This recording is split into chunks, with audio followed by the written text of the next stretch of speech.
ये वीडियो उन सभी एईपीएस संचालकों के लिए है जो अपने बिजनेस को बिजनेस की तरह करते हैं, जिनके अंदर बैंक वाली फीलिंग है, जो जानते हैं कि एक एईपीएस संचालक को बैंक की तरह किस तरीके से बिजनेस करना चाहिए, बैंक के क्या नियम हैं, क्या रूल्स हैं और एक बैंक से कस्टमर की क्या अपेक्षाएं होती हैं। इन सभी पैरामीटर्स को फॉलो करके अगर आप काम करते हैं तो ये वीडियो आपके लिए काफी महत्वपूर्ण साबित हो सकती है, क्योंकि आज की इस वीडियो में मैं आपसे कुछ चंद सवाल करने वाला हूं, जिसमें सबसे पहला सवाल यह रहेगा कि क्या आप एईपीएस ट्रांजैक्शन का रजिस्टर मेंटेन करते हैं और इसी के साथ में ट्रांजैक्शन करने के बाद कस्टमर को उसकी स्लिप को प्रोवाइड कराते हैं या नहीं।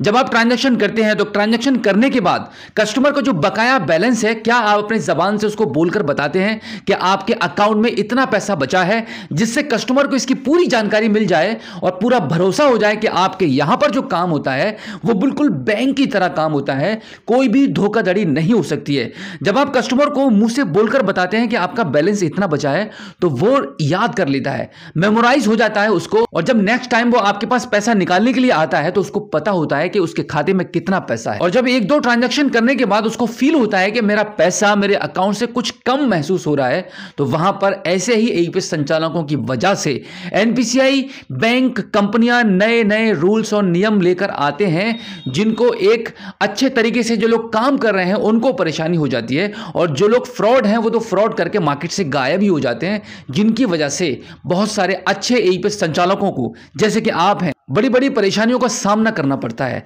जैसे कि आज की डेट में आप 2 फैक्टर ऑथेंटिकेशन वाले नियम से काफी परेशान होंगे कि भैया बार बार फिंगर को लगाना पड़ रहा है। पिछली वीडियो में मैंने आपको बताया था कि एक सजेशन मैंने एनपीसीआई को दिया था, बैंकों को ये एक सजेशन मैं अपनी वीडियो के माध्यम से ये दिया था कि भाई 2 फैक्टर ऑथेंटिकेशन नियम लागू हो गया, ठीक है, नियम लागू हो गया, इससे कोई भी परेशानी नहीं है, जितने भी जेन्युइन एईपीएस संचालक हैं उनको कोई भी दिक्कत इससे नहीं होनी चाहिए। बट यहां पर प्रॉब्लम क्या हो रही है कि जब आप किसी का भी ट्रांजैक्शन कर रहे होते हैं तो ट्रांजैक्शन करने से पहले एजेंट की फिंगर लगती है, उसके बाद कस्टमर की फिंगर लग रही है। बाई चांस अगर ट्रांजैक्शन करने के दौरान कस्टमर की फिंगर अगर कैप्चर नहीं हो पाती है, फिंगर डिड नॉट मैच का अगर एरर आता है, फिर उसके बाद एईपीएस संचालक दोबारा से ट्रांजैक्शन करता है तो उसको अपनी फिर से फिंगर लगानी पड़ती है।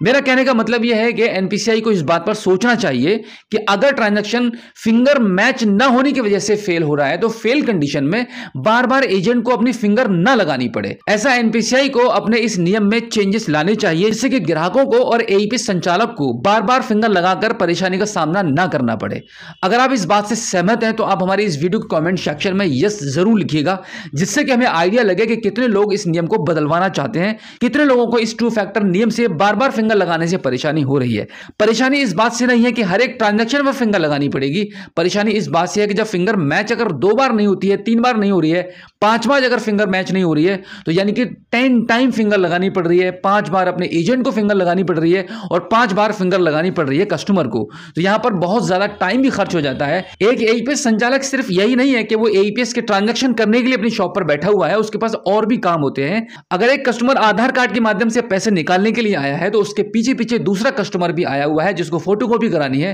फोटो निकलवाने हैं, लेमिनेशन करानी है, कोई फॉर्म ऑनलाइन कराना है। इस प्रकार के सभी काम होते हैं एक एईपीएस संचालक की शॉप पर। तो बार बार फिंगर लगाने से लोगों का टाइम वेस्ट होता है, तो एनपीसीआई को इस बात पर सोचना चाहिए कि भाई इस नियम को कम से कम इस हद तक चेंज कर देना चाहिए। इसी के साथ मैं आपको बता दूं कि हम ऑल ओवर यूपी में रोइंजेट सीएसपी आईडी को प्रोवाइड कराते हैं मात्र 499 रुपए में। अगर आपको एक ऐसी कंपनी की तलाश है जहां पे आपको 100% टेक्निकल सपोर्ट मिल पाए और किसी भी तरीके से आपके साथ एईपीएस आईडी को लेकर कोई भी धोखाधड़ी ना हो, तो रोइनेट सॉल्यूशन आपके लिए रेडी है। रोइनेट सॉल्यूशन में आपका मोस्ट वेलकम है। इस कंपनी के आईडी को लेने के लिए आपको डॉक्यूमेंट्स देने पड़ते हैं, आपका Aadhaar card, PAN card, bank passbook, email ID और कॉन्टैक्ट नंबर, और मात्र 499 रुपए में आईडी प्रोवाइड कराई जा रही है। हमारे स्क्रीन पर दिए गए कॉन्टैक्ट नंबर पर हमें अपने डॉक्यूमेंट्स को व्हाट्सएप कीजिए, कॉल कीजिए, आपका मोस्ट वेलकम है। अब यहाँ पर एईपीएस कंपनियों की तरफ से एक बड़ी अपडेट निकल कर आ रही है। वो अपडेट मैं आपको देने वाला हूं कि आप इस वक्त जिस भी कंपनी की एईपीएस आईडी को चला रहे हैं, तो क्या आपकी शॉप के बाहर बोर्ड पर उस कंपनी का नाम मेंशन है या उस कंपनी का बोर्ड आपकी शॉप पर लगा हुआ है। ये अब मैंडेटरी होने वाला है।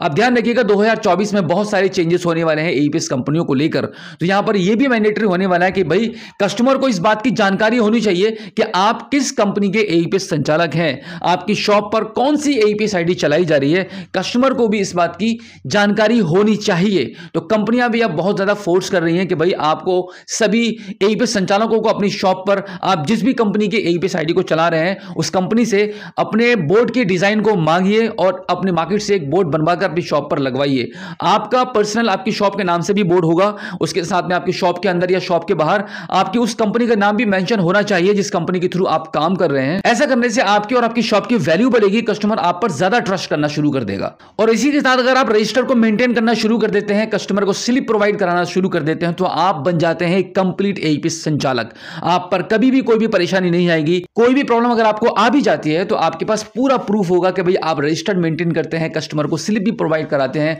और आपकी शॉप पर यह भी मेंशन है कि आप किस कंपनी के एईपी आईडी को चला रहे हैं। तो उम्मीद करता हूं कि आज की इस वीडियो में जो जानकारी मैंने आपको दी है, आई होप आपको काफी अच्छी लगी होगी। अगर आप पहली बार हमारे स्मार्ट शॉप यूट्यूब चैनल पर आए हैं और अभी तक आपने हमें सब्सक्राइब नहीं किया है तो प्लीज एक बार सब्सक्राइब जरूर कीजिएगा और बेल आइकन को प्रेस कीजिएगा। तो चलिए दोस्तों, मिलते हैं आपसे किसी और एक अगली वीडियो में एक नई जानकारी के साथ, एक नई अपडेट के साथ और एक नए जोश के साथ। तब तक के लिए जय हिंद।